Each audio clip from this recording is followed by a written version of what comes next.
بسم اللہ الرحمن الرحیم۔ 11ویں جماعت اردو، حصہ معروضی۔ حصہ نثر میں 5 معروضی سوالات کا یہ حصہ اسباق سے آتا ہے۔ 5 سوالات ہوتے ہیں 5 نمبر کے۔ تو حصہ نثر کے اسباق اچھی طرح ذہن نشین کیجیے اور مشقی سوالات اچھی طرح تیار ہوں تو یہ 5 نمبر آپ کو آسانی سے مل سکتے ہیں۔ اس کے علاوہ مشقی سوالات میں جو ایم سی کیوز ہوتے ہیں، سوالات ہوتے ہیں، وہ اچھی طرح پڑھ لیجئے تو آپ کو ان ایم سی کیوز میں سے 5 نمبر مل سکتے ہیں۔ اس کے بعد علم بدیع میں سے اور علم بیان میں سے 5 نمبر کا سوال ہوگا معروضی میں۔ علم بیان میں کیا ہے جی؟ تشبیہ، استعارہ، مجاز مرسل، کنایہ۔ اور علم بدیع میں صنعت تلمیع، صنعت مراعات النظیر اور صنعت تضاد۔ اردو قواعد و انشاء صفحہ نمبر 55 تا 59، 55 تا 59، یہ صفحات ہیں جی، انہی میں سے یہ آئے گا۔ یہ اچھی طرح ذہن نشین اگر آپ کر لیں گے تو آپ کو 5 میں سے 5 نمبر یہاں پر بھی مل سکتے ہیں۔ تذکیر و تانیث و محاورات، جی ہاں، یہ جملے ہوتے ہیں جس میں تذکیر و تانیث کی غلطیاں ہوتی ہیں اور بہت ہی آسان جملے ہوتے ہیں۔ یہ آپ اچھی طرح پڑھ لیجئے۔ قواعد و انشاء صفحہ نمبر 25 تا 26 اور صفحہ نمبر 35 تا 47۔ یہ اگر آپ اچھی طرح پڑھ لیں گے، ایک بار پڑھ لیں اور ذہن نشین کر لیں تو اس میں سے بھی آپ کے 5 میں سے 5 نمبر آ سکتے ہیں۔ شعری و ادبی اصطلاحات کے حوالے سے مصرع، شعر، قافیہ، ردیف، مطلع، مقطع، یہ ان کے حوالے سے 5 سوالات ہوں گے جی۔ اور اردو قواعد و انشاء صفحہ نمبر 62 تا 63 پر یہ موجود ہیں چیزیں، اچھی طرح مطالعہ کیجیے اور 5 میں سے 5 نمبر حاصل کیجیے۔ بڑھتے ہیں سوال نمبر 2، الف جز کی طرف۔ نظم کے اشعار کی تشریح ہے جی۔ اس بار بڑی خوشگوار تبدیلی آئی ہے جی۔ حصہ نظم میں سے 2 مختلف نظموں سے 2 اشعار پر مبنی یہ حصہ ہوتا ہے۔ 2 اجزاء دیے جائیں گے اور دونوں میں سے کسی ایک جز کی تشریح آپ نے کرنی ہے۔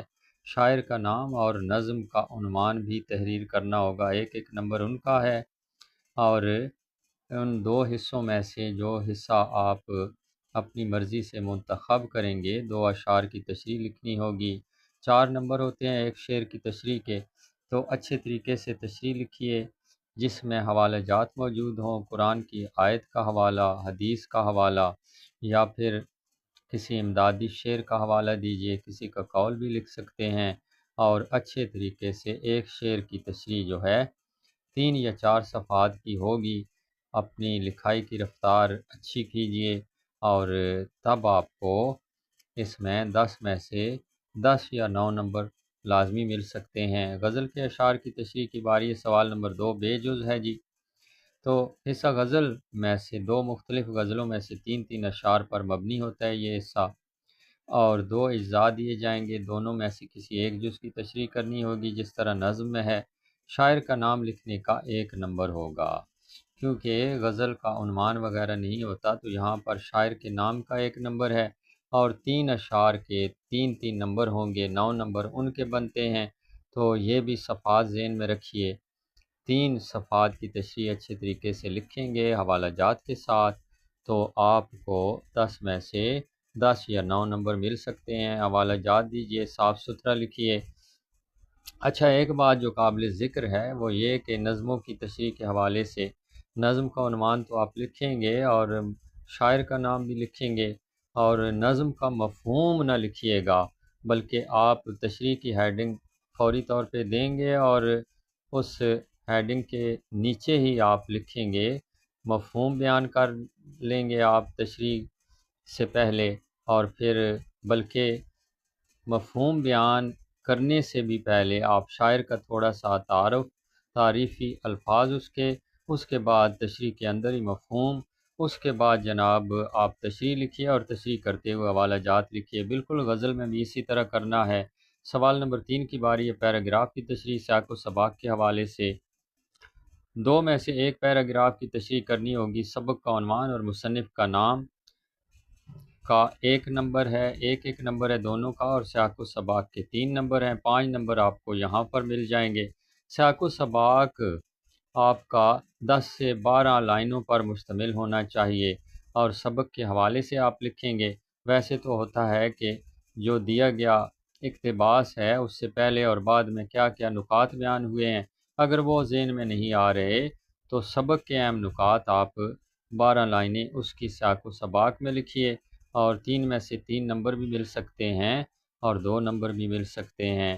اور پیراگراف کی تشریح کے 10 نمبر ہیں، تو اچھے طریقے سے 6-7 صفحات کی تشریح لکھنے کی کوشش کریں جس میں حوالہ جات بھی ہوں، اور بالکل اسی طرح تشریح کرنی ہے جس طرح نظم اور غزل کے حوالے سے آپ کی رہنمائی کی ہے۔ سیاق و سباق لکھنے کے بعد تشریح کی ہیڈنگ دیجیے، اور تشریح میں مصنف کا تھوڑا سا تعارف کروا دیجیے، اور تعارف کروانے کے بعد آپ متعلقہ اقتباس کی تشریح لکھیے اور ساتھ ساتھ حوالہ جات دیتے جائیے، تو آپ کو 10 میں سے 9 نمبر، اور یہاں پر 4 اور 15 میں سے آپ کو 13-14 نمبر بھی مل سکتے ہیں۔ سوال نمبر 4 سبق کا خلاصہ ہے جی۔ 2 اسباق میں سے ایک کا خلاصہ لکھنا ہوگا۔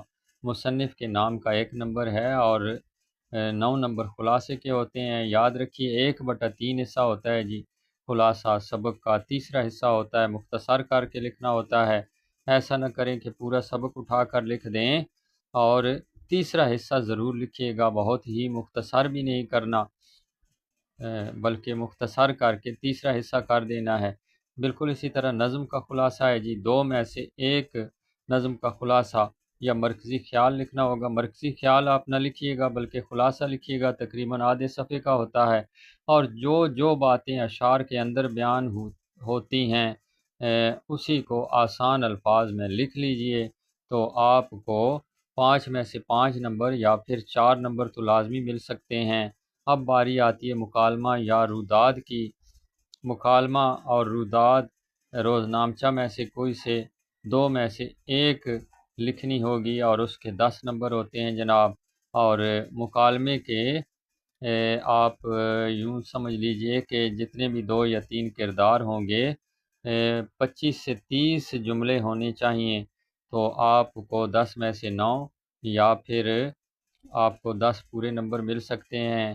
اور روداد بھی اسی طرح تھوڑا سا اچھا لکھنے کی کوشش کیجیے، آنکھوں دیکھا حال جو ہوتا ہے اسی حوالے سے روداد ہوتی ہے جناب، اور اس میں سے بھی آپ کو 10 میں سے 10 نمبر مل سکتے ہیں۔ میری دعائیں آپ کے ساتھ ہیں، اچھی طرح تیاری کیجیے، اور تیاری کرنے کے بعد آپ یہ پرچہ حل کیجیے گا۔ ایک بات یاد رکھیے کہ نیلا اور کالا مارکر استعمال کیجیے، اور انک والا پین استعمال کیجیے، نیلی سیاہی والا پین استعمال کیجیے، اور اچھے طریقے سے صاف ستھرا لکھیے، اور اس میں کٹنگ وغیرہ نہیں ہونی چاہیے، کانٹ چھانٹ نہیں ہونی چاہیے، بلکہ صاف ستھرا لکھا ہوا ہونا چاہیے۔ ہر سوال کے بعد مارکر سے ہیڈنگ دیجیے، سوال نمبر لکھیے، اور اس کے بعد صاف ستھرا لکھیں گے تو آپ کو اچھے نمبر مل سکتے ہیں۔ ایک اچھی ویڈیو کے ساتھ دوبارہ حاضر ہوں گے، اجازت چاہتے ہیں، اللہ نگہبان۔